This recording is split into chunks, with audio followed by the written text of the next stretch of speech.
The morning fog slowly dissipated over the quiet streets of Gainesville, revealing neat wooden houses with white picket fences and well-kept lawns. This small town in central Indiana, with a population of just over 8,000, lived a quiet life where everyone knew each other by sight, and the biggest news usually concerned school sports victories or the opening of a new store on Main Street. Patrick Simmons wiped his hands on an oily rag and glanced at his watch. It was 6:30 in the evening. Joe and Son's auto service should have closed long ago, but Mrs. Wilson's old Chevrolet just wouldn't start. Patrick loved his job. There was something honest about it, something real. Broken things could be fixed, problems could be solved with knowledge and patience. "Patty!" came a voice from around the corner. Only his father had called him that since he was a child. Robert Simmons appeared in the doorway of the workshop, his shirt immaculately ironed even after a day's work on the construction site. At 52, he looked younger, strong build, confident gait, only a few gray hairs at his temples. "Dad, what are you doing here?" Patrick smiled, closing the hood of the car. "I came to take my son home. Serena's been waiting for us for dinner for an hour, and you're still messing around with this junk." Robert came closer, his gaze sliding over the engine. "Carburetor?" "The ignition system. The spark plugs haven't been changed in a long time." Patrick gathered his tools. His father always knew how to diagnose a problem at a glance, even though construction was his main line of work. "Good work." Robert nodded approvingly. "But family comes first. Serena's been cooking all day." On the way home, they rode in his father's pickup truck, listening to the local radio station. The announcer was talking about the upcoming Harvest Festival, the main event of the fall in Gainesville. "Remember when we built the booth for the school fair?" Robert asked as he turned onto Elm Street. "Sure. You taught me how to hold a hammer when I was 7. And now you're the best mechanic in town." His father's voice was filled with pride. "Serena is lucky to have you." The Simmons family home stood on the corner of Elm and Cherry Streets, a 2-story red brick building with white window frames. Robert had built it himself 20 years ago when he married Jane. Every detail had been carefully thought out, every corner was perfect. Serena was already waiting for them in the living room.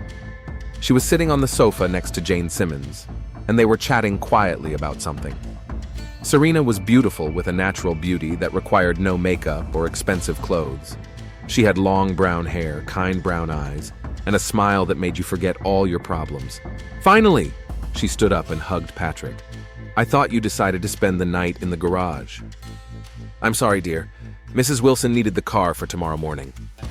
Jane got up from the sofa, a short, thin woman with tired eyes. Her job at the city library didn't pay much, but she loved books and the quiet of the reading room. "Dinner is almost ready. Serena helped me with the pie." The table was filled with that special atmosphere that only strong families have. Robert talked about a new contract to build an office center in a neighboring town. Jane shared library news, and Serena talked about her students. Little Timmy Brown finally learned to read. Serena's eyes lit up. He tried so hard, staying after school every day for extra lessons. "You're a wonderful teacher," Robert said, and Patrick noticed how long his father looked at Serena. Too long for ordinary politeness. "Thank you, Mr. Simmons. You're always so kind to me." "Robert, soon we'll be one family." Patrick sensed something strange in the exchange of glances, but dismissed the unpleasant feeling.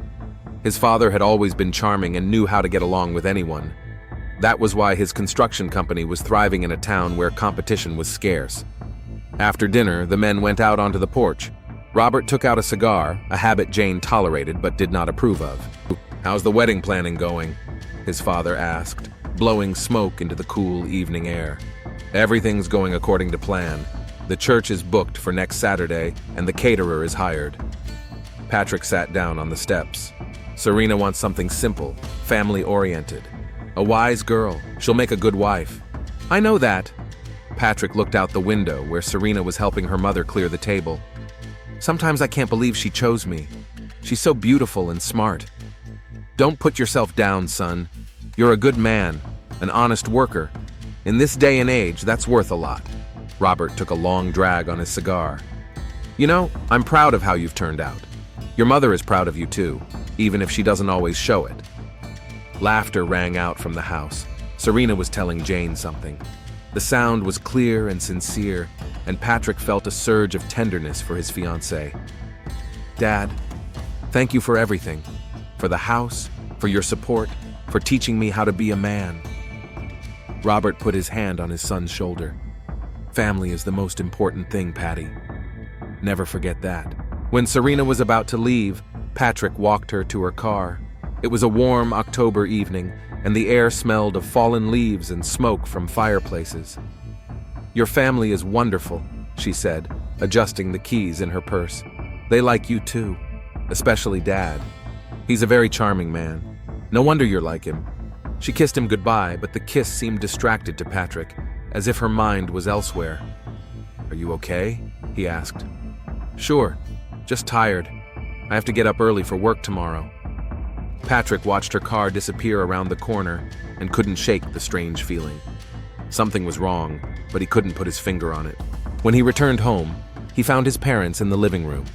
His mother was reading a book, and his father was looking over construction blueprints. "Did she go to bed early?" Jane asked, without looking up from the pages. "Yes, she has a parent-teacher conference tomorrow." Robert looked up from his papers. "She's a good girl, serious, responsible, and beautiful," his mother added with a slight smile. "That too," agreed his father, and Patrick again thought he detected something more than the usual assessment of his daughter-in-law's attractiveness in his voice. On his way up to his room, Patrick stopped at the window in the hallway. From here, he could see the whole of Cherry Street, lit by street lamps. Several houses had lights on. Someone was watching TV. Someone was getting ready for bed. Gensweiler was a good place to live. It was a place to raise children, build a career, and grow old surrounded by friends and neighbors. Patrick had always known he would stay here forever. And now that he was marrying Serena, their future together seemed clear and predictable. But then why couldn't he shake the feeling that something was wrong? Downstairs, a door creaked, and he saw his father step outside toward his pickup truck. Strange. Robert didn't usually go anywhere in the evenings. Patrick wanted to call out to him, but changed his mind. Maybe something had happened at the construction site. His father's car disappeared into the darkness, heading toward the city center. Patrick shrugged and went to his room. Tomorrow would be a new day, full of work and wedding preparations. There was only a week left before the celebration, and he wanted everything to go perfectly. He didn't yet know that a perfect life could fall apart in an instant, and that the worst betrayals are committed by those we trust the most. The next few days flew by in a flurry of pre-wedding preparations, but a strange feeling lingered with Patrick. He tried to convince himself that it was just pre-wedding jitters, but small details continued to accumulate, like drops that would sooner or later overflow the vessel. On Tuesday evening, Patrick finished work earlier than usual. Joe McLean, the owner of the auto repair shop, let everyone leave early. His wife was preparing a big family dinner for their youngest son's birthday. Patrick decided to stop by Serena's school to pick her up. Gensweiler Elementary School was built in the 1960s and had changed little since then. Long corridors with green walls, classrooms with large windows, the smell of chalk and children's breakfasts. Patrick loved this place. He had gone to school here, and his future wife worked here. He went up to the second floor to Serena's classroom. The door was ajar, and he could hear her voice explaining something to her students. Patrick wanted to go in, but stopped. His father was standing in the hallway. Robert leaned against the wall opposite the classroom and looked through the open door. There was an expression on his face that Patrick had never seen before, something between admiration and hunger. His father watched Serena's every move, how she leaned over the desks to help the children, how she fixed her hair, how she smiled. "Dad?" Patrick moved closer, trying not to make a sound. Robert flinched and turned around, a look of guilt flashing across his eyes for a moment. "Patty, you scared me." He quickly regained his usual expression. "I stopped by to discuss some wedding details with Serena." "What details?" "Well, the decorations, the music, you know. Women like it when men take an interest in these things." The bell rang from the classroom, and a few seconds later the door swung open. Children poured into the hallway, chatting and laughing. Serena appeared behind them. "Mr. Simmons? Patrick!" She looked surprised, but not pleased to see them. "What are you doing here?" "I came to pick you up," Patrick said, kissing her on the cheek. "And Dad wanted to discuss something about the wedding?" "Yes, that's right." Robert took a step closer. "I thought maybe we should reconsider the seating plan. I have a few ideas." Serena glanced quickly at Robert, and Patrick caught a glimpse of some unspoken connection between them, a momentary understanding that excluded him. "Of course we can discuss it," she said, gathering papers from the table. "But maybe at home? I still have some work to check." "Of course," Robert agreed. "I was just passing by and thought I'd drop in." On the way home, Serena was silent, staring out the window at the familiar houses and yards flying by. Patrick tried several times to strike up a conversation, but received only one-word answers. "Is everything okay?" he finally asked as he parked outside her house, a small one-story building she rented from elderly Mrs. Collins. "I'm just tired. The kids were especially active today." "Serena," he took her hand, "I feel like you're hiding something from me. Maybe you're having second thoughts about the wedding?" She glanced at him quickly, panic flashing in her eyes. No, of course not. I'm just nervous. That's normal before a wedding, right?" "Of course." He stroked her hand. "But you know you can tell me anything, right?" "I know." She got out of the car. "See you tomorrow?" "Sure, I love you." "I love you too." But the words sounded mechanical, without their usual warmth. The next day, Patrick was working under the hood of an old Ford when Tom McGregor, the local postman, walked into the workshop. Tom knew all the town gossip and news, a professional necessity, as he himself said. "Patrick, buddy, how's the wedding planning going?" "Everything's going according to plan." Patrick didn't look up from the engine. Good. Serena's a great girl. You're a lucky guy." "I know." Tom paused, then added casually, "By the way, I saw your father at the school yesterday. That's the second time this week. He must be really into the wedding plans." Patrick froze. "The second time?" "Yeah, I saw him there on Monday too. I thought maybe he was helping decorate the hall for some school event.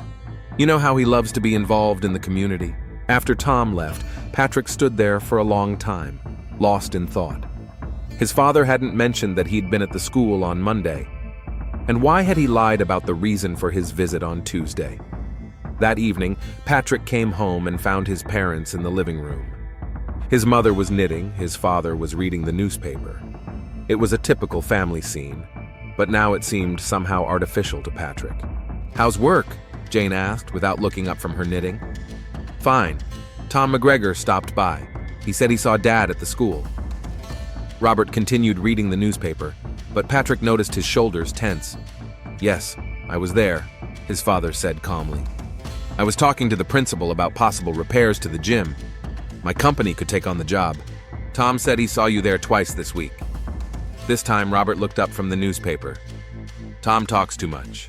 At his age, it's easy to get your days mixed up." Patrick wanted to say something else, but the phone rang. Jane went to answer it and returned a minute later. "It's Serena. She wants you to call her back. She said it's important."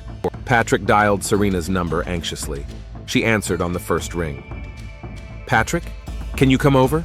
I need to tell you something." "What's wrong?" "Not over the phone. Please come over." The drive to Serena's house took 10 minutes, but it felt like an eternity. Patrick imagined the worst-case scenarios. Maybe she had changed her mind about the wedding. Maybe she had met someone else. Serena opened the door as soon as he knocked. She was pale, holding a cup of tea that was shaking in her hands. "Sit down," she said, pointing to the sofa. "Would you like some coffee?" "No, thank you." "Serena, what's going on? You're scaring me." She sat down opposite him, put the cup on the table, and was silent for a long time, searching for the right words. "Patrick, I don't know how to tell you this. Your father's been acting strange." "What do you mean?" "He's been coming to school, not just once, and not on business like he says. He just watches me. He stands in the hallway and stares. And yesterday..." She fell silent, biting her lip. "What happened yesterday?" "Yesterday he walked me to my car. He said he wanted to talk, and he complimented me. He said I was beautiful, but not in the way a future father-in-law would say it. Do you understand? Patrick felt something cold twist in his stomach. What exactly did he say? That you're a very lucky guy, that not every man gets such a beautiful wife, and that he understands why you're so in love with me. Maybe you misunderstood. No, Patrick, I didn't mishear or misunderstand, and he touched my hand when he said it. Not just touched it, he held it. For too long. Patrick stood up and paced around the room. His head was spinning, as if someone had mixed up all his thoughts. Why didn't you tell me sooner? I hoped it was just my imagination, that it was just a misunderstanding. I didn't want to cause problems in your family. Serena, if my father is doing something that bothers you, you have to tell me. She walked over to him and took his hands. I love you, Patrick, and I want to marry you, but your father scares me. Patrick hugged her, feeling her tremble.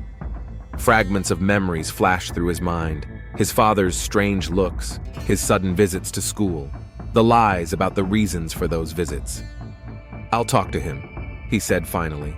No! Serena pulled away. Please don't tell him what I told you. It'll only make things worse. Then what should I do?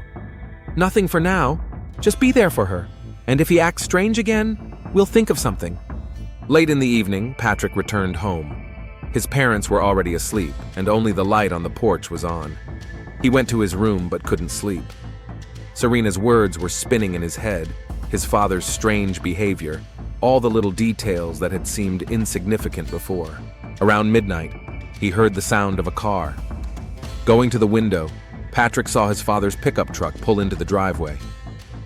Robert got out of the car and stood there for a few minutes, looking at the house. Then he took out his phone and wrote a message to someone. A few seconds later, a phone rang somewhere in the city. There was a single short ring, then silence. His father put his phone away and went back to the house. Patrick quickly got into bed and pretended to be asleep. A minute later, he heard his father climbing the stairs, trying not to make any noise. The door to his parents' bedroom creaked softly. Lying in the dark, Patrick tried to figure out what was going on in his family. Where did his father go at night? Who was he calling? And most importantly, what did he want from Serena? In the morning at breakfast, everything looked normal. His mother was cooking eggs, his father was reading the local newspaper and drinking coffee. But when Robert looked up at his son, Patrick saw something new in his eyes, a look of caution, as if his father realized that his son was beginning to suspect something. How's Serena doing? Robert asked casually. Fine. Why? Just curious. She seemed a little upset when I saw her at school yesterday. Patrick tensed. When did you see her? After school. I stopped by the principal's office again about the repairs. A lie. Serena said her father came to see her during class, not after. Maybe she's just tired, Patrick said, trying to keep his voice calm. Maybe. Robert returned to his newspaper. By the way, I was thinking maybe we should have a bachelor party. Invite your friends, celebrate your last week of bachelorhood properly. I don't know, Dad. I'm not a big fan of loud parties. Well, at least something small, a family affair, maybe on Friday.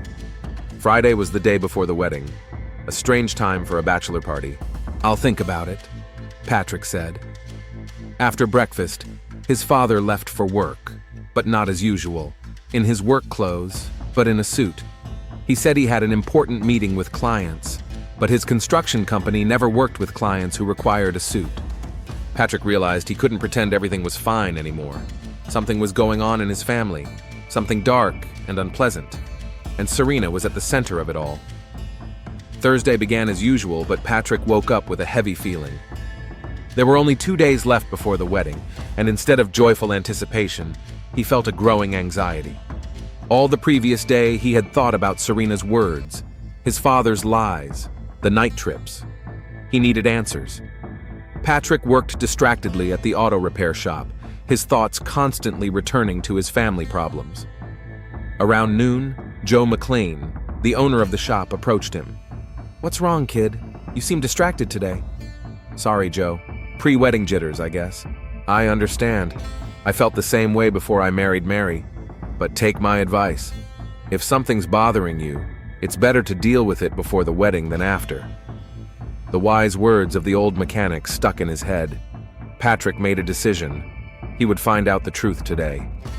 After work, he didn't go home, but parked in an alley near his house, from where he had a good view of the driveway. If his father was going somewhere again, Patrick would be ready. At 7 o'clock in the evening, Robert came out of the house. He wasn't dressed for home, dark pants, a light shirt, and Patrick could even smell his cologne from a distance. His father got into his pickup truck and drove toward the city center. Patrick started his car and carefully followed, keeping a safe distance. Robert drove through the center of Gainesville, past the main square with its war memorial, and turned onto Maple Street. It was a quiet residential street where most of the houses belonged to young families. His father's pickup truck stopped at a familiar house. Patrick's heart skipped a beat. It was the house Serena had been renting. Robert got out of the car, straightened his shirt, and headed for the front door. He didn't knock or ring the doorbell. He took out the key and opened the door as if he owned the place. Patrick's vision blurred. Serena's house keys. How did they end up with his father? He parked in the shade of a large maple tree and waited. The lights were on in the house, but the curtains were drawn. Patrick stared at the windows and felt something terrible and uncontrollable rising inside him. Time dragged agonizingly slowly. 20 minutes, half an hour, an hour. Finally, the door opened. Robert came out first, followed by Serena. Even in the darkness, he could see that she was disheveled, her shirt half tucked in, her hair a mess. Her father said something to her, leaning close to her ear. She nodded and quickly disappeared into the house. Robert stood at the door for a few more seconds, then got into his car and drove off in the opposite direction. Patrick sat in his car, unable to move. The image he had just seen did not fit into his head.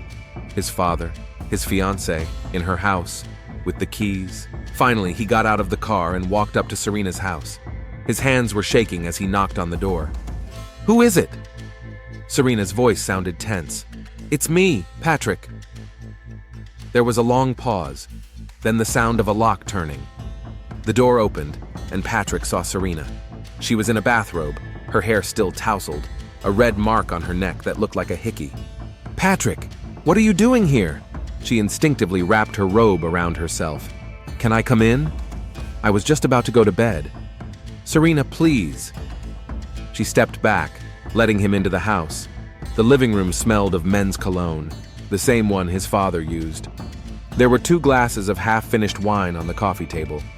"Having a good time?" Patrick's voice sounded strange, as if it belonged to someone else. "What are you talking about?" "About the fact that my father just left here. About the fact that he has a key to your house. About the fact that you look like you've just had sex." Serena turned pale and sank down onto the sofa. She was silent for a few seconds, then said quietly, "How long have you known?" "I saw him today. I followed him." Patrick felt his voice begin to tremble with rage. "How long has this been going on?" "Patrick, how long?" He raised his voice. 3 months, she whispered. "It started 3 months ago." 3 months, just when they announced their engagement, just when Robert started taking a special interest in the wedding preparations. Why? It was the only question that mattered. Serena began to cry. "I didn't want to. At first he was just flirting. He paid me compliments and gave me gifts. I thought he was just being a nice father-in-law. But then what? He said he was in love with me, that he couldn't think about anything else. He said you were too young for me, that you couldn't give me what a woman needs, and he was experienced, successful. And you believed him." There was no question in Patrick's voice, only bitter acceptance. "He was so persistent. And he's your father. I thought that if I refused him, it would hurt our relationship. So you decided to sleep with him. It only happened once. And then he said that if I told you, he would deny everything. Who would believe you? Me or him? He's your father, your hero." Patrick paced the room. All the pieces of the puzzle finally fell into place, forming a horrible picture.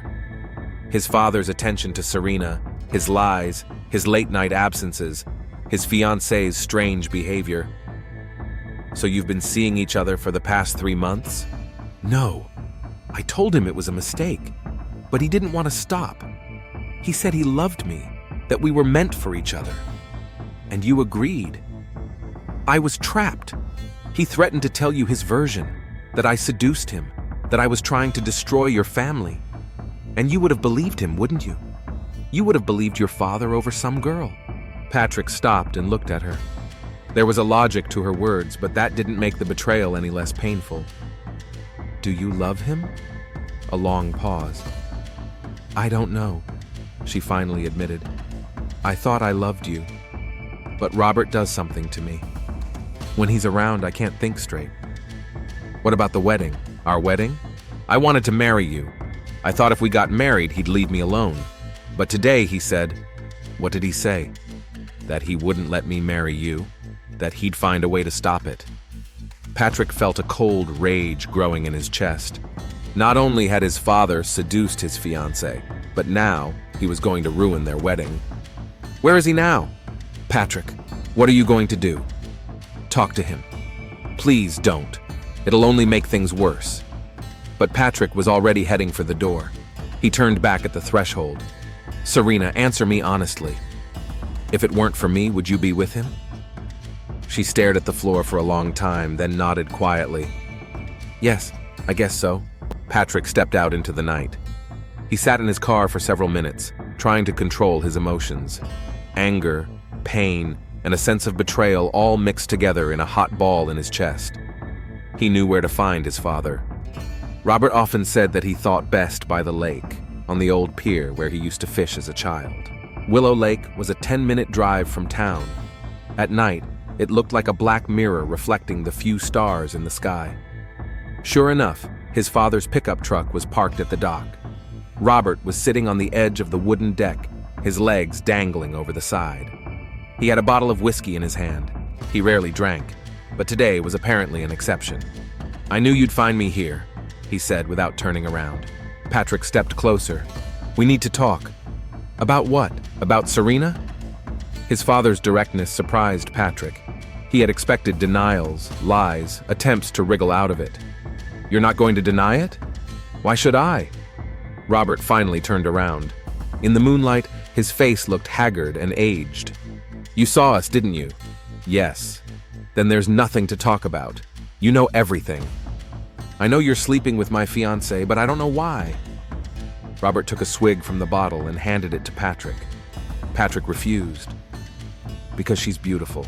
Because when she looks at me, I feel young. Because I'm in love with her like a fool. She was supposed to be my wife. She was supposed to be, Robert agreed. But she won't be.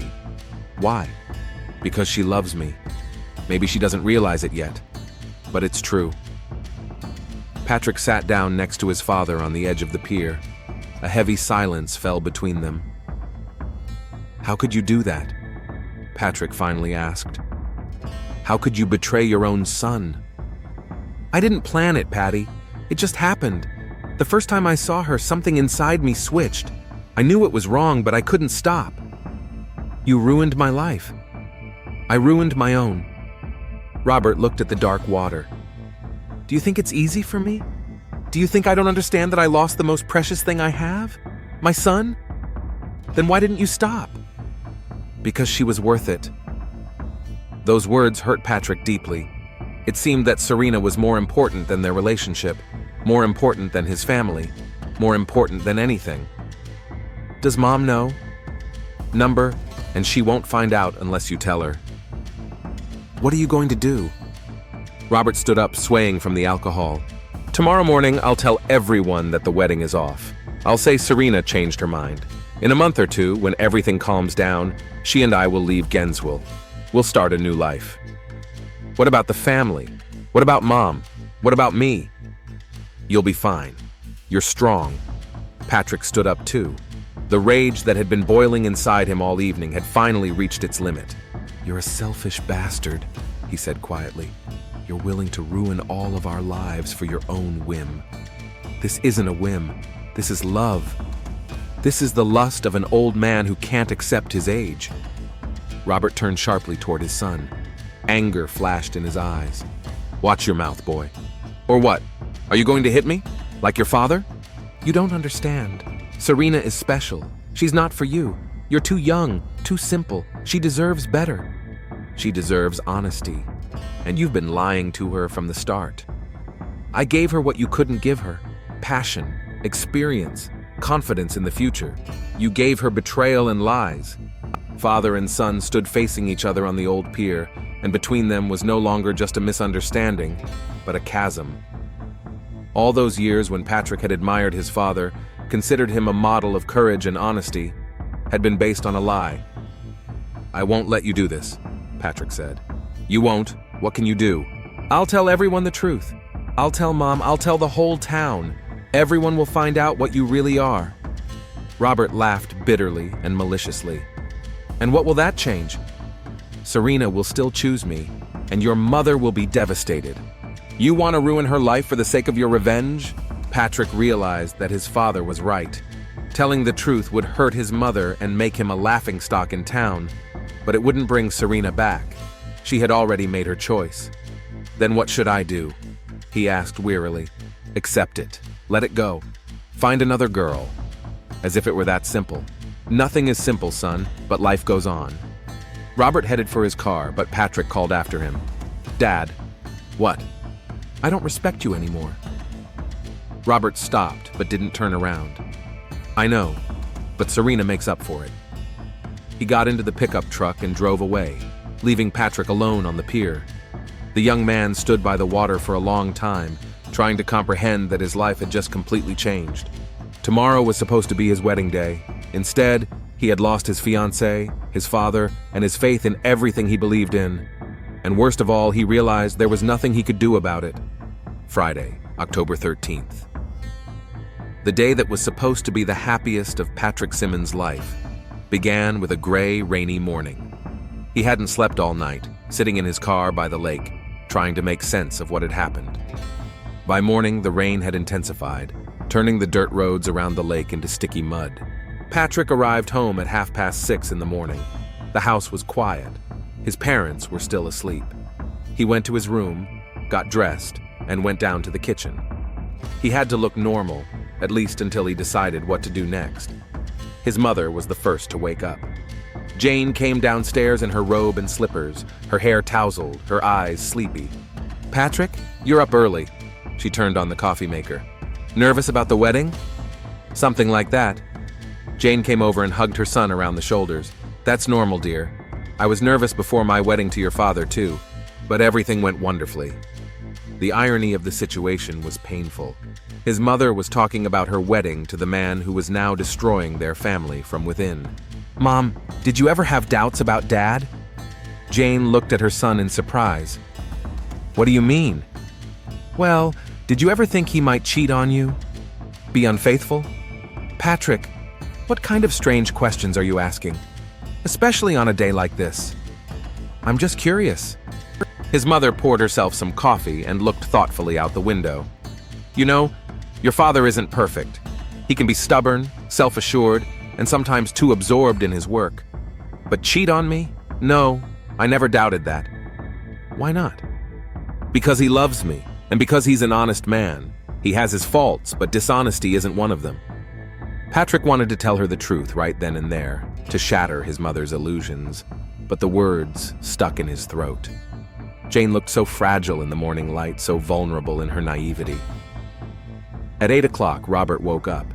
He came downstairs already dressed, but he looked terrible. Red eyes, unshaven cheeks, the smell of alcohol. He was silent at breakfast, avoiding looking at his son. "Rob, you look terrible," Jane remarked. "Maybe you should stay home? The wedding preparations can wait." "No, I have important things to do," Robert said, getting up from the table. "I have something to take care of before the ceremony." He looked at Patrick, and there was determination in his eyes. Today, he was going to carry out his plan. After breakfast, Robert left without saying where he was going.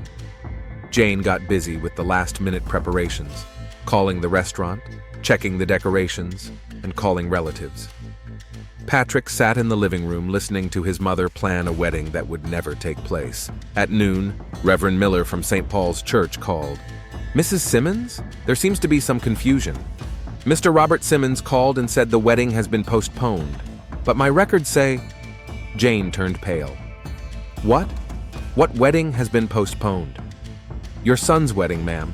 Mr. Simmons said the bride has changed her mind. The phone fell from Jane's hands. Patrick picked it up and told the priest he would call back later. Patrick, what's going on? His mother's voice trembled. Why did your father call off the wedding? Where's Serena? Mom, sit down. I have something to tell you. The next hour was one of the hardest of Patrick's life. He told his mother the truth about his father's relationship with Serena, about the 3 months of lies, about their plans to run away from town.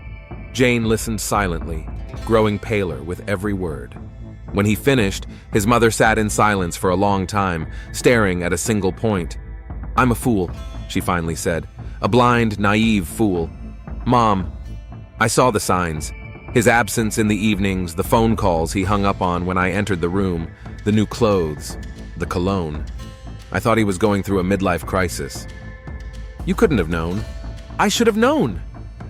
Jane stood up and paced the room. I'm his wife. We've been together for 26 years, and I didn't notice he was in love with another woman. What are we going to do? Jane stopped and looked at her son. There was pain in her eyes, but also something new, determination. We'll talk to him today, all together, as a family. At 3 o'clock in the afternoon, Robert returned home. He looked better than he had in the morning. He had taken a shower, shaved, and changed his clothes. He was carrying a small suitcase. I've taken care of everything, he said as he entered the living room. The wedding is off. The restaurant has been notified. The guests. He stopped when he saw the faces of his wife and son. You told her, Robert stated. Did you think I would keep quiet? Patrick stood up. Did you think we would pretend nothing happened? Robert, Jane's voice was quiet but firm. Is it true? Are you cheating on me with Serena? Robert put down his suitcase and looked at his wife. There was no remorse on his face, only fatigue. Yes, Jane, it's true. How long? 3 months. And you're going to leave me for her? We're leaving tonight, Chicago. I'll find a job there and we'll start a new life. Jane nodded, as if confirming something to herself. Then she walked over to her husband and slapped him across the face. 26 years, Robert. 26 years I've been a faithful wife. I gave you a son, supported your business, made a home for us, and you're throwing it all away for a girl who's young enough to be your daughter. Jane, I didn't want to hurt you. You didn't want to? Then what did you want? To quietly disappear and leave us to deal with the consequences? I thought it would be better for everyone. Better? Patrick took a step toward his father. Better for whom? For you? You don't understand, son. I'm not your son, Patrick exploded. Fathers don't betray their children. Fathers don't steal their sons' fiancées. I didn't steal her. Serena chose me. You seduced a girl who trusted you. You used your position, your experience. I didn't force her. Robert raised his voice too. She's a grown woman. She knows what she wants. She wants stability, and you promised her the moon. I promised her love. You promised her what belongs to your son. The men stood face to face, only a few steps apart. Jane moved away to the wall, pressing her hand to her mouth. Enough, she shouted. Stop shouting. Robert, just tell me one thing. Do you love her? Robert turned to his wife. Yes, more than I've ever loved anyone. More than me? Yes. More than our son? A pause, then, yes. Those words were the last straw for Patrick. All the anger and pain that had built up over the last few days burst out. You're a monster! He lunged at his father. The men grappled with each other, fell to the floor, and rolled around, striking each other. Robert was older, but Patrick was stronger and younger. They knocked over the coffee table and broke a lamp. Stop! Jane screamed. Robert! Patrick! Patrick was on top, pressing his hands against his father's throat. You ruined everything! Everything I believed in! Robert gasped, trying to throw his son off. Patty, stop! Don't you dare call me that! You lost that right! Robert managed to free one hand and hit his son in the face. Patrick recoiled, and his father got out from under him. You're crazy! Robert clutched his throat. You wanted to kill me! Maybe I did. Patrick! Jane ran to her son. Calm down, please! Robert got up and straightened his shirt. There were red marks on his neck from his son's fingers. "That's it. I'm leaving. Right now." "No!" Patrick lunged at his father again, but his mother held him back. "You're not leaving. Not after everything you've done." "I'm leaving, and you can't stop me." Robert picked up his suitcase and headed for the door. He turned around on the threshold. "Jane, I'm leaving you the house and half the money in the bank. That should be enough to keep you from going hungry." "How generous," she said sarcastically. "Patrick," Robert looked at his son. "Someday you'll understand." "Never." Robert nodded and left the house. A minute later, they heard the sound of a pickup truck starting. "Mom, we can't let him go like this," Patrick said, heading for the door. "Where are you going?" "After him. He has no right to just drive away and forget about everything." "Patrick, stop! This is crazy!" But Patrick had already run out of the house into the rain. He got into his car and drove after his father. Robert wasn't heading toward Serena, as Patrick had expected, but in the opposite direction, toward the lake. Perhaps he wanted to retrieve something from his hiding place in the old fishing hut. Patrick caught up with his father at the lake. Robert was just getting out of his pickup truck when Patrick pulled up beside him. "What do you want?" his father asked wearily. "Answers, explanations, anything but your pathetic excuses." The rain was getting heavier, turning the ground around the lake into a muddy mess. The men stood in the pouring rain, soaked to the skin. "Fine," Robert said. "Ask your questions." "How could you? How could you betray your own son?" "I fell in love, Patrick. True love doesn't choose a time or a place. That's not love. It's an old man's obsession with a young girl." "You don't understand." "I understand more than you think." Patrick took a step closer. "You're a selfish man who's willing to destroy the lives of everyone around you for your own desires. And you're a saint? You think you're better than me? I would never betray my family." "You wouldn't? What are you doing right now? Stalking me, threatening me. I'm trying to get you back home. My home is where Serena is now." Those words finally broke something in Patrick. He lunged at his father, and they grappled with each other again. On the rain-slicked ground, they rolled around in the mud, punching each other. Robert had been drunk since morning, exhausted from the emotional turmoil. Patrick was young, strong, and full of rage. It was an uneven fight. Patrick pinned his father to the ground and began to choke him again. "Give her up! Come back to your family!" "Never!" Robert croaked. "Better death. As you wish." Patrick tightened his fingers. Robert struggled to free himself, but his strength was leaving him. His face began to turn blue, and suddenly Patrick realized what he was doing. He was strangling his own father, killing the man who, despite everything, had given him life. He loosened his grip and stepped back. Robert lay motionless, his eyes closed, no sound coming from his chest. "Dad?" Patrick leaned over his father. "Dad!" There was no response. Robert Simmons was dead. Patrick sat in the rain next to his father's body, unable to believe what had happened. He had killed a man. He had killed his own father. Several hours passed before a group of fishermen found the body. They called the police. Detective Sarah Thompson arrived at the scene at 7 in the evening. The experienced detective immediately realized that this was no accident. The signs of a struggle, the marks on the victim's neck, the lack of witnesses, everything pointed to murder. "What do we have?" she asked Officer Jones. "Robert Simmons, 52 years old, strangled. The body was found by fishermen around 6. Family? Wife and son. They're on their way." Detective Thompson examined the scene. 2 cars, the victim's pickup truck and a sedan. Signs of a struggle in the mud. It was a crime of passion committed by someone close to the victim. Half an hour later, Jane and Patrick Simmons arrived. The mother was crying, and the son was pale as death. "Mrs. Simmons, my condolences," said the detective. "I need to ask you a few questions." "Of course," Jane whispered. "When did you last see your husband?" "This afternoon. He left the house around 4. What state was he in?" Jane looked at her son. "We had an argument. Family problems." "What kind of problems?" "Robert was cheating on me. I found out today." Detective Thompson turned to Patrick. "And you, Mr. Simmons? When did you last see your father?" Patrick remained silent, staring at the body under the white sheet.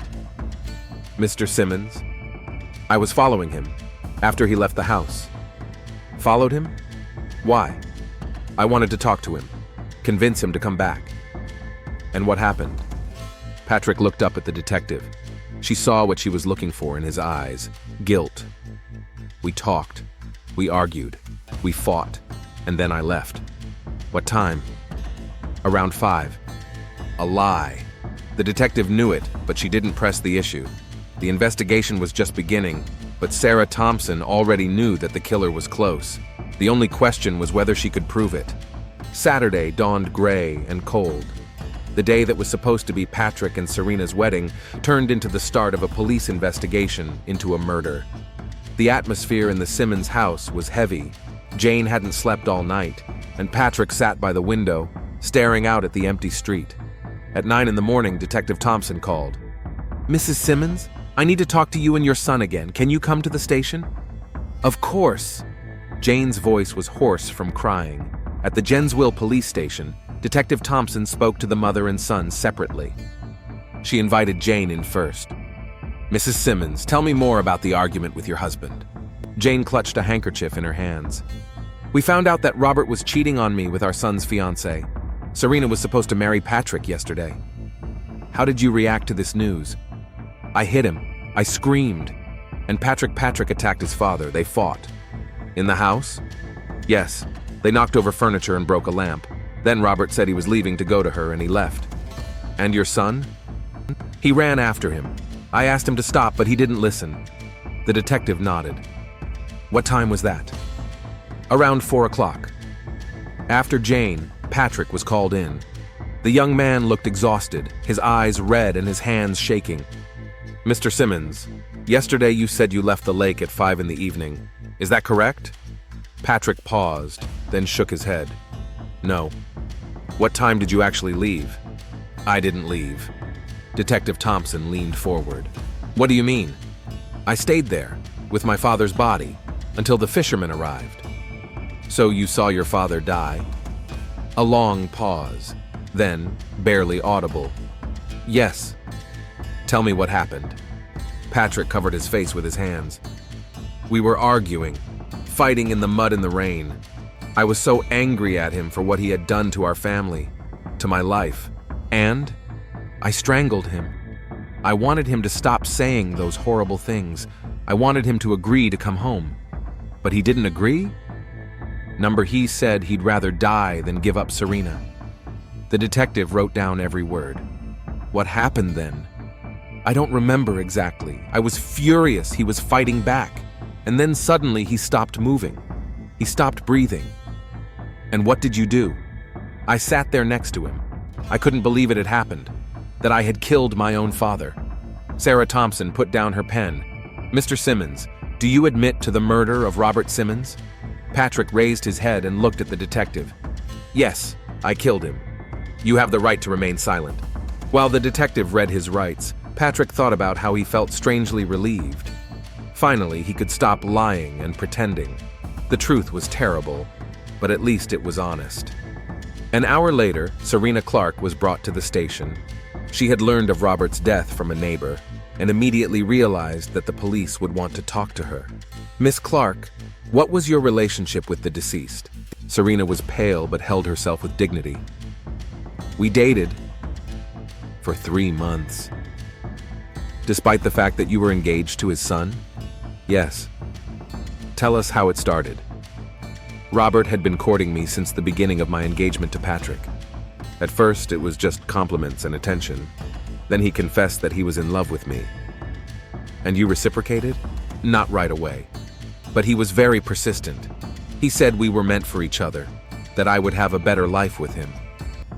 "Did you plan to leave with him?" "Yes, last night. We were supposed to meet at 7, but he didn't show up." "And then you found out he was dead?" Serena nodded, tears streaming down her cheeks. "I loved him. I know it's wrong, but I really loved him." After questioning the witnesses, Detective Thompson gathered all the information. The picture was clear. The son killed his father in a fit of rage after learning of his relationship with his fiancée. The motive was clear. A confession had been obtained, and the case could be closed. But something bothered the experienced detective. It was all too simple for a family tragedy of this magnitude. That evening, Patrick was arrested. The news spread instantly throughout Gainesville. The small town was shocked. Respected businessman Robert Simmons had been killed by his own son over a woman. At James's, the local tavern, the Simmons scandal was the only topic of conversation. "I always knew there was something wrong with Patrick," said Frank Miller, a local locksmith. "He was too quiet, too withdrawn," he said. "Too quiet, too withdrawn. And I never suspected Robert of cheating," added Tom McGregor. "He was a model family man, an activist, a philanthropist." "Women are seductive creatures," sighed old Sam Wilson. "Especially young ones. Poor Robert fell into a trap." But there were other opinions.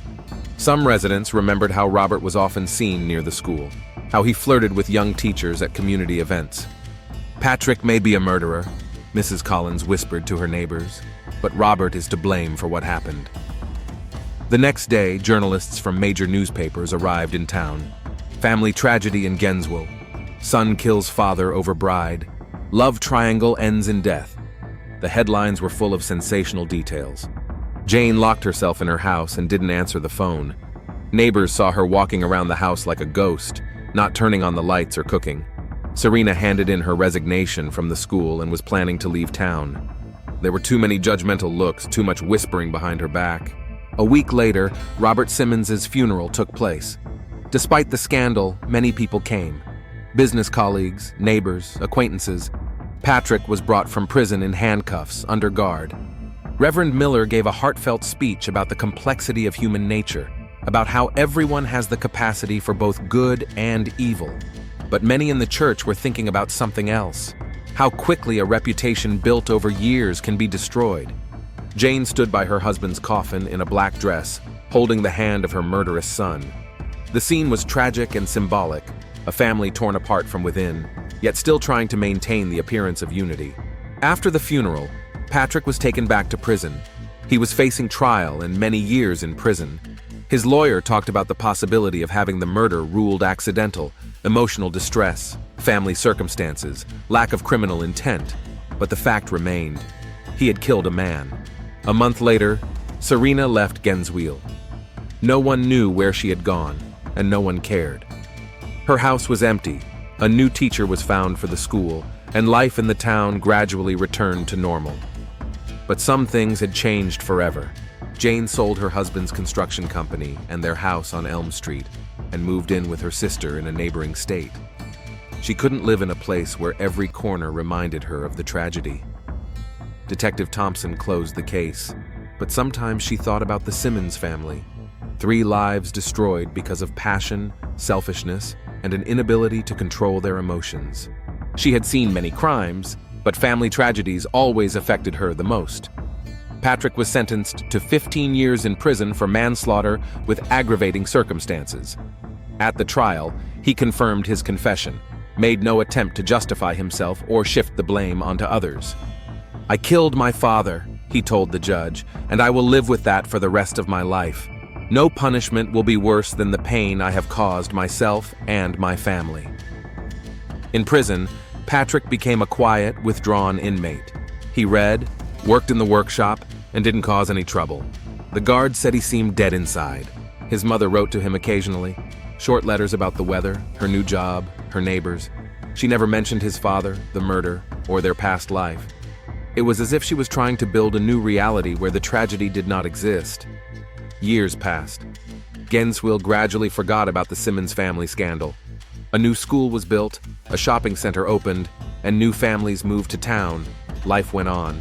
But sometimes, when the rain fell particularly hard, the old-timers remembered that Friday, October 13th, when a murder took place in their quiet town.